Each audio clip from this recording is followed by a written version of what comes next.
俄军第35旅全体指挥官阵亡，指挥陷入瘫痪。乌军第144旅过五关斩六将，2天连夺俄军5城。朝鲜兵回归内幕遭披露，俄军扩军10万，修基地，深化俄朝合作。乌军使用便携式防空导弹击落2架苏25战机。俄军从库拉霍沃调兵至托列茨克，大战一触即发。大诺沃希尔卡围歼俄军先锋部队。美军 RC-135 侦察机驻乌军袭克里米亚。波罗的海3国永久切断俄能源。乌军部署激光武器拦截俄军无人机。精彩资讯马上开始。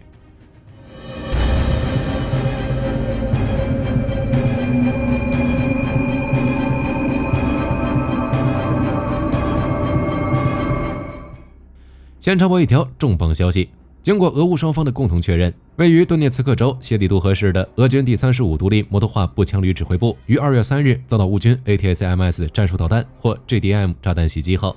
该旅全体指挥官阵亡，无人生还，指挥已陷入瘫痪。而该旅隶属于俄罗斯第41集团军，是俄军进攻红军村主力部队之一，如今遭受重创，已直接冲击了俄军围攻红军村的战略计划。同时，这也反映出乌军正用定点打击俄军指挥部的策略来减缓前线部队的压力，从而达到稳固防线的目标。此外，今天战场的好消息也有点多。2月8日，乌军第144旅继续推进，一路上连续击溃俄军精锐第11空降旅、第177海军陆战团、第9摩步团以及朝鲜特战旅，成功攻占乌拉诺克村，又占领至少7平方公里的区域。加上后续增援部队的抵达，目前乌军集团军已对普列霍沃和克柳克文诺耶附近的俄军防区形成了前行攻势。对于乌军此轮仍在进行的反攻，战争研究所分析称，乌军能在短时间内连续攻克5个俄军村庄，即农日村、科尔马克夫村、科诺佩尔卡村、法纳谢夫卡村、乌拉诺克村，占领超过100平方公里的土地。除了出其不意的突袭原因外，还有就是乌军改变了在库尔斯克作战方式。通过半年的经营和努力，乌军打通了此地和乌克兰境内的有效联系，可从容地运输后勤装备。在此次战斗中，乌军就用上了更多的机械化部队，这才快速突破了俄军防线。俄朝联军动向，通过乌克兰情总局截获的俄军通讯情报，其正一边狼狈地从普肖尔河的桥头堡向更南郊撤逃，一边向俄军司令部紧急呼叫增援。因此，接下来俄军很可能会从乌克兰调兵回援，以阻止乌军的快速突进。值得一提的是，继俄军第11旅指挥官华维尔·菲利亚耶被解职后，俄罗斯航天局局长尤里·鲍里索夫也因俄军向苏甲发射的针子导弹失败而被撤职，接下来很可能面临着贪腐指控。此外，朝鲜兵回归有了更多内幕披露。日本国际传媒2月8日援引多位熟悉俄朝关系的消息人士的话报道称，俄罗斯通过帮助朝鲜开发和大规模生产各种类型的无人机，来换取朝鲜军队帮助俄军入侵乌克兰。不过，日本国际传媒也指出，俄罗斯不愿意帮助朝鲜发展核武器，担心此举会进一步紧张与美国的关系。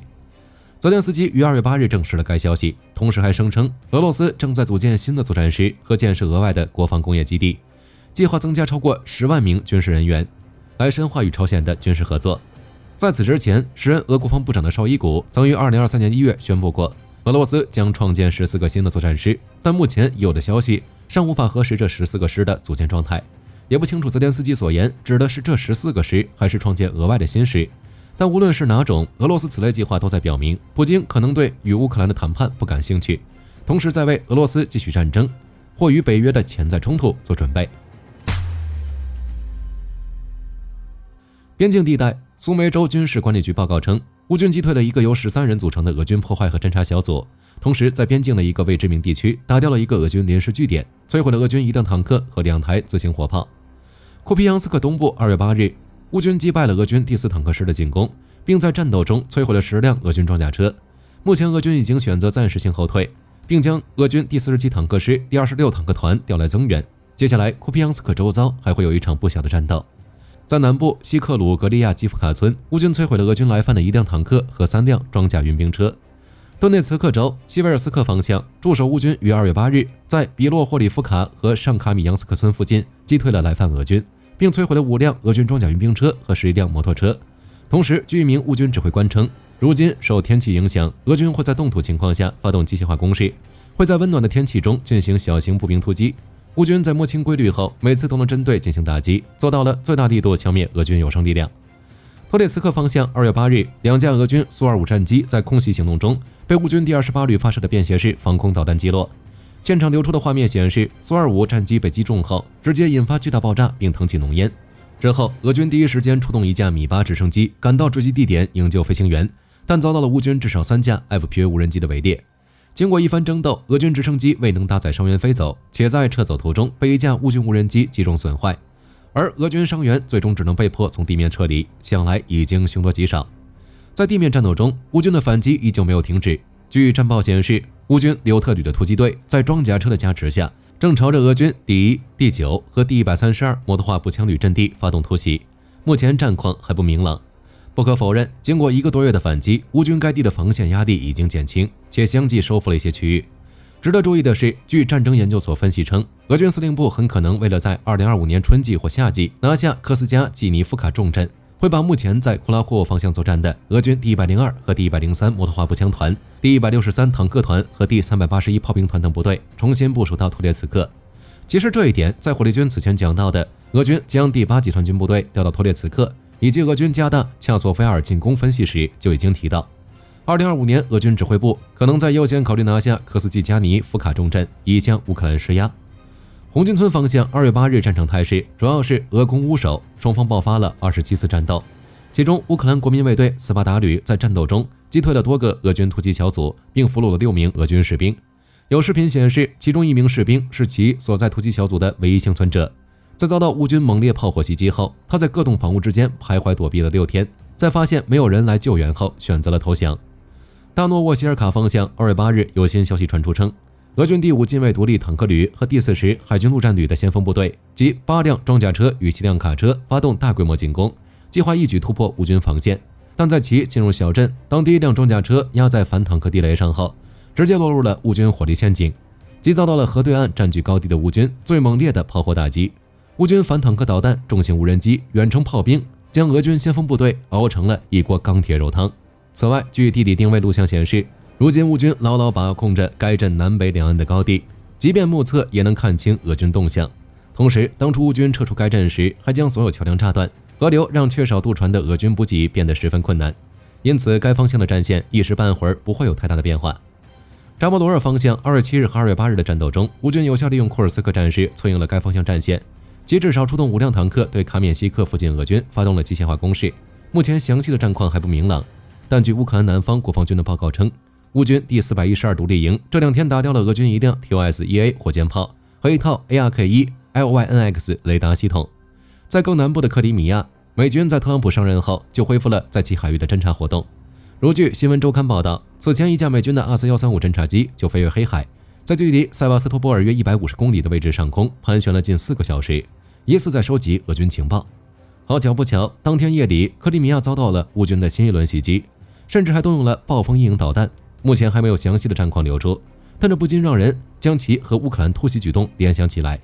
可以说，北约为乌军行动提供情报支持已不再是秘密。2月8日，乌克兰公布的俄军损失数据显示，俄军新增损失1210人。分析称，俄军已因损失过大放缓了进攻强度。综合美国之音、澎湃社等媒体报道，波罗的海3国于2月8日切断了在苏联时代就与白俄罗斯和俄罗斯连接的电网，改为接入欧洲电网。报道称，这3个国家暂时独立于电网运营，等待最终测试，最终会在2月9日与欧盟电网同步。此举将使波罗的海3国实现能源独立，并与欧盟变得更加紧密，是其加强地区安全长期计划的一部分。实际上，自俄乌战争全面爆发以来，不仅波罗的海3国在远离莫斯科，整个欧盟也总体摆脱了对俄罗斯的能源依赖。用欧盟外交事务高级代表卡亚卡拉斯的话说，这将确保俄罗斯不能再将能源用作勒索工具。对俄罗斯的影响，除了再次降低的能源收入外，其能源部2月8日报告称，由于波罗的海3国的决定，俄罗斯加里宁格勒州目前已过渡到自主发电。据悉，加里宁格勒州拥有3座燃气发电厂和1座燃煤发电厂，总发电量可达 1.88 吉瓦。俄方称，该数值是加里宁格勒地区峰值能耗的2倍多。目前尚不清楚加里宁格勒向自主发电的过渡是否会影响到该地区的日常生活和俄军的军事活动。与此同时，欧盟升级了对乌援助，如英国，下周美国新防长赫格塞斯将访问欧洲，并出席新一轮拉姆施泰因会议。但在该会议上，美国将不再担任拉姆施泰因会议主席，而是由英国国防大臣约翰希利出任。届时，英国将正式接替美国，协调拉姆施泰因集团的对乌军援工作。没想到最后顶梁的还得是曾经的大英帝国，而且从最近一系列动作看，由英国领导的拉姆施泰因集团未必会比美国差。比利时政府也在过去1年多从冻结的俄罗斯在该国资产中征收了17亿欧元税款，而这些税款报道将用于对乌克兰的支持和援助。此外，保加利亚防长扎普里亚诺夫公开表示，在军援乌克兰后，保加利亚得到了2笔援助，价值约为5亿欧元，其中1笔来自丹麦，价值1.74亿欧元，第2笔来自欧盟和美国，价值至少3亿欧元。他坦言称，帮助乌克兰就是在帮助自己。至于美国方面，据路透社报道，特朗普将在下周同泽连斯基会面，基辅方面随后也予以了回应。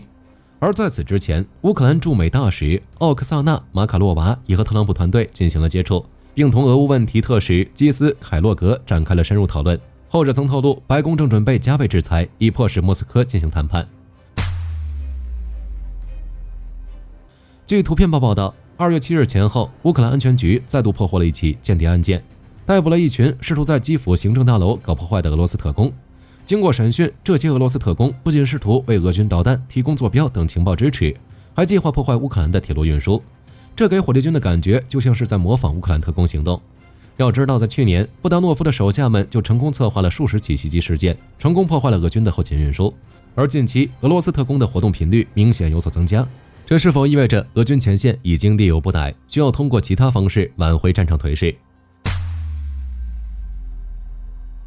基辅邮报2月7日报道称，乌克兰无人系统部队司令瓦迪姆·苏哈列夫斯基在采访中确认，乌军已经开始在战场上部署激光武器来拦截俄军无人机和小型飞行器。关于激光武器，乌克兰其实一直都在研制，这是乌军应对现代战争计划中的一部分。此前在2024年年底时，苏哈列夫斯基就曾首次披露，乌克兰已经成功开发出一款名为3叉戟的激光武器，该武器可击落2000米高空的无人机和小型飞行器，成为世界上少数能够开发和部署激光武器的国家之一。此外，苏哈列夫斯基确认部署激光武器，虽然没有透露具体细节和作战有效性，但这绝对是乌军正在积极发展的下一代国防技术，标志着其现代作战策略的转变，以及为今后定向能武器系统应用战场树立了先例。与此同时，乌军无人机也被玩出了花。乌军总司令希尔斯基上将宣布，在1月份被摧毁的俄军装备里，无人机占比 66%。泽连斯基也在晚间演讲中表示，乌克兰将不遗余力地生产无人机。据悉，随着无人机技术进步，如今乌军已经能使用小型战术侦察无人机来为各种援助的半主动激光制导炸药提供导引，击中俄军各类固定和移动目标，如近期引导法制 ASM 铁锤制导炸弹、美制的 JDAM-ER 制导炸弹和铜斑蛇制导炮弹等，摧毁了俄军的前线指挥所等目标。而俄军方面，截止目前，火力军倒是尚未看到这样的报道。最新的消息也只是俄军用猎人无人机发射短号反坦克导弹，而且猎人无人机本身还是一架中型的攻击无人机，在战场上使用极为受限。综合自由欧洲电台和俄国防部报道，2月5日，俄乌双方进行了第61次战俘交换，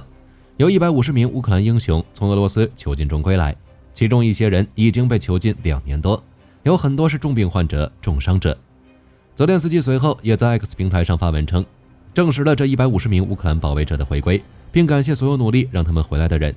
据统计，截至目前，包括军人、平民以及外国公民在内，已有4131人从俄罗斯安全返回。据美国全国广播公司2月5日援引2名美国国防官员的话报道称，